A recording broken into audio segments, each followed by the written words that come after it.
Subscribe now and press the bell icon. Never miss an update.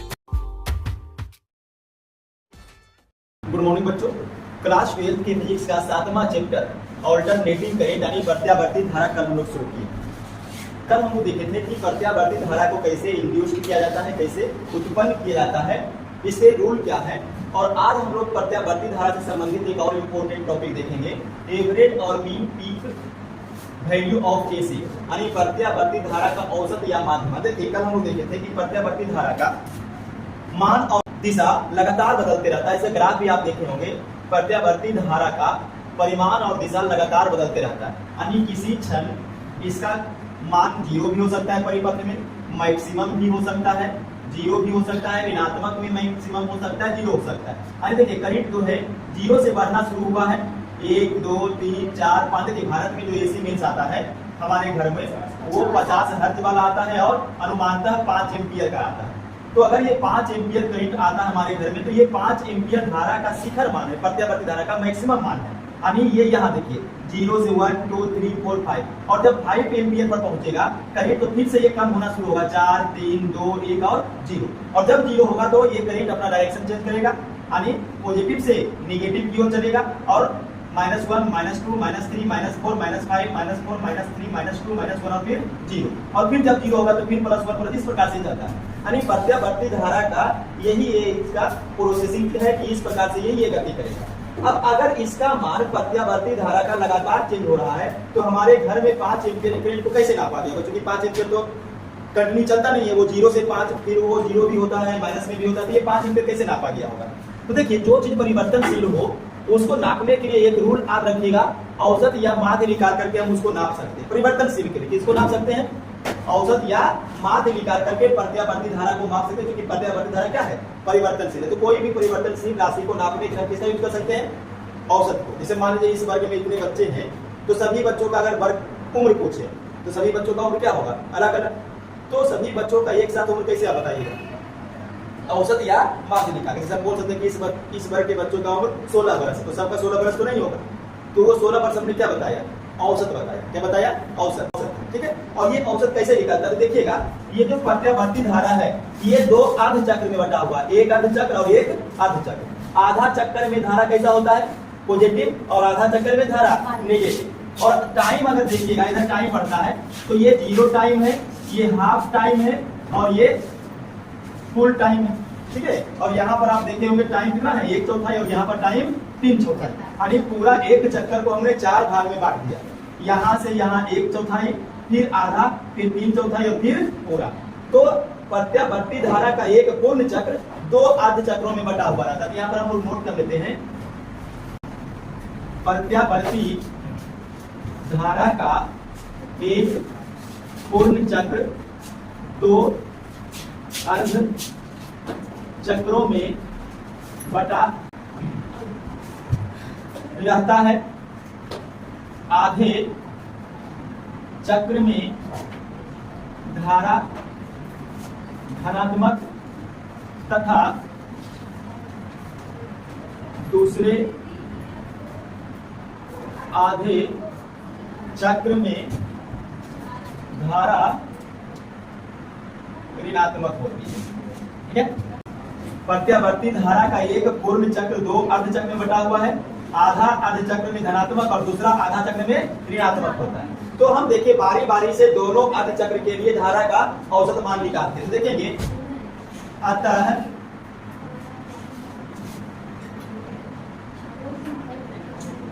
T = 0 से T = T/2 तक धारा धनात्मक तथा T/2 से T तक धारा ऋणात्मक। देखिए ये जो धारा 2 भाग में बटा हुआ है तो टाइम 0 से लेकर के टाइम हाफ तक धारा कैसा है? धनात्मक। उसके बाद टाइम T/2 यानी कि टाइम आधा से हाफ से टाइम पूरा T तक धारा कैसा है? ऋणात्मक है। अब यहाँ पर देखिएगा इसीलिए एक धनात्मक अर्धचक्र के लिए, तो एक धनात्मक अर्धचक्र के लिए अगर धारा का औसत मान निकालेंगे, देखिए धारा का सिंबल आई और ए भी डॉट से एवरेज मतलब औसत या मास होगा।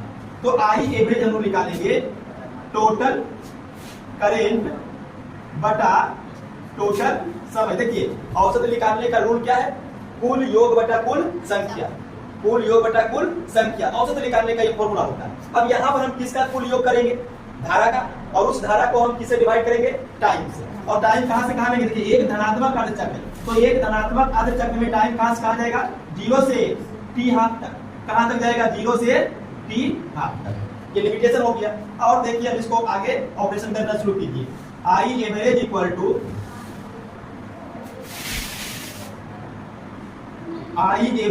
टू देखिए आप कल पढ़े होंगे I इक्वल टू होता है I naught sine omega T. तो ये हो गया I का वैल्यू और ये dt, ठीक है। ये I equal to I naught sine omega t का देखिएगा समीकरण 4 या 5 में आया हुआ होगा।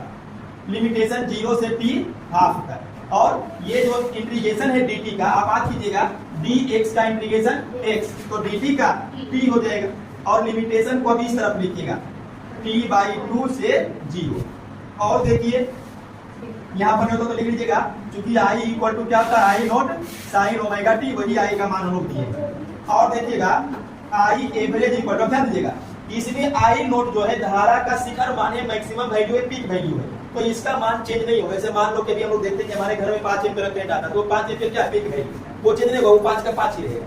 तो हम I नोट जो कांस्टेंट है उसको बाहर निकाल लेते हैं। तो I नोट को इंटीग्रेशन के बाहर निकाल लिया, कितना बचेगा, sign omega t into dt, limitation 0 से t हाफ, और बटा देखिएगा t के जगह पर हम लोग क्या लिखेंगे, t/2, फिर माइनस t के जगह पर 0, की जिसका इंटीग्रेशन होता है उसका मान एक बार अपर लिमिट से और एक बार लोअर लिमिट से चेंज होता है। तो dt का इंटीग्रेशन हुआ है, यानी कि t है, तो t का मान एक बार t/2, फिर 0 और बीच में माइनस का चिन्ह। उसके बाद यहां से देखिएगा और I average equal to I naught. अब देखिए इसको भी इंटीग्रेट कीजिए, क्या है integrate, sine omega t dt, ठीक है ना।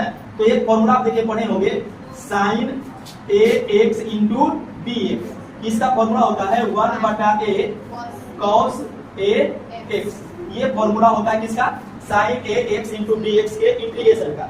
अब इसी को सेट कीजिए, तो बड़ी ब्रैकेट माइनस 1/a, तो a की जगह पर कौन है, ओमेगा, तो 1/ओमेगा, फिर cos ax, तो cos a की जगह पर कौन है, ओमेगा, और x की जगह पर कौन है, t।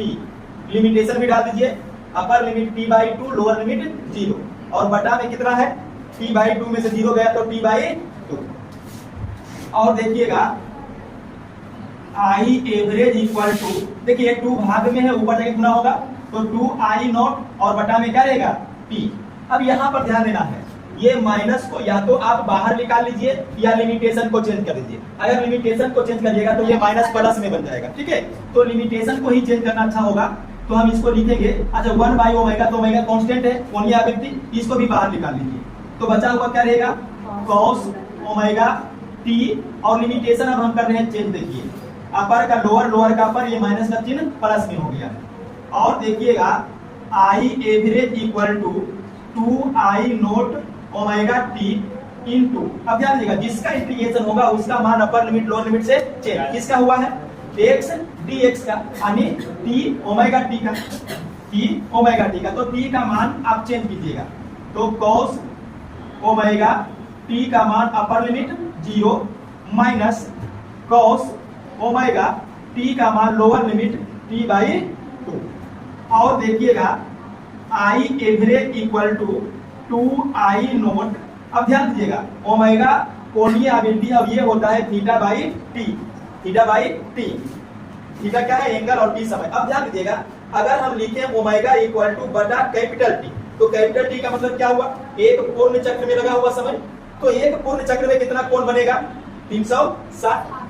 अगर टी हाफ हम लेंगे, मान लो अगर हम टी हाफ लेते हैं तो कितना कोण बनेगा 180, यहाँ पाई लीजिएगा, बात वही है। अगर आप टी हाफ लेते हैं, देखिए टी हाफ ले लिए, ठीक है पाई, तो फिर ये 2 ऊपर जाएगा तो 2 पाई बाई टी जाएगा, तो बात एक ही है। तो हम लोग ओमेगा के जगह पर क्या लिख सकते हैं 2 पाई बाई टी, तो ओमेगा के जगह पर 2 पाई बाई टी और इंटू टी तो था ही।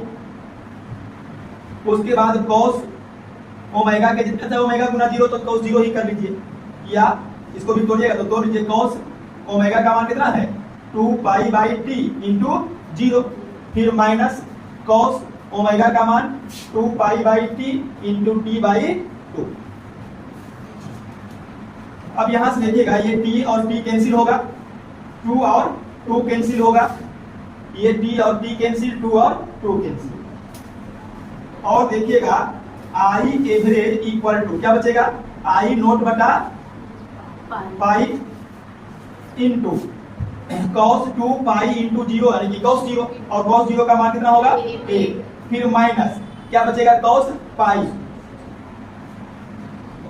और देखिएगा I average equal to I naught बटा पाई इंटू 1 माइनस cos 180 का मान -1, और I average equal to minus minus plus यानी 1 और 1 2, तो 2 आई नोट बटा पाई। तो देखिए धारा का औसत मान ये लिख रहा एक धनात्मक अर्ध चक्र के लिए, एक धनात्मक अर्ध चक्र के लिए। अगर हम दूसरे ऋणात्मक अर्ध चक्र के लिए निकालें इसी तरह